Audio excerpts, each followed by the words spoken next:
প্রীতি দাস। আমি একটি কবিতা বলবো। লিখেছেন প্রেমেন্দ্র মিত্র।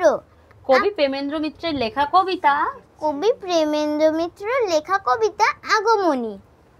বর্ষা করে যাব যাব, শীত এখনো দূর, এরই মধ্যেই মিঠে কিন্তু, এরই মধ্যেই মিঠে কিন্তু হয়েছে রোদ্দুর।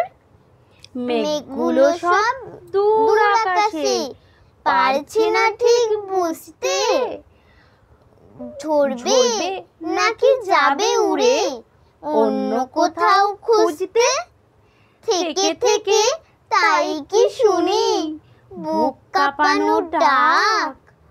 হাঁকটা যতই হোক না জগৎ, মধ্যে ফাঁকির ফাঁক।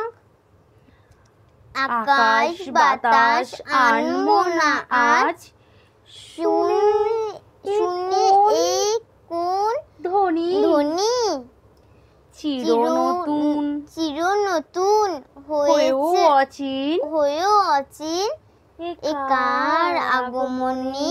নমস্কার। তুমি কি করছো?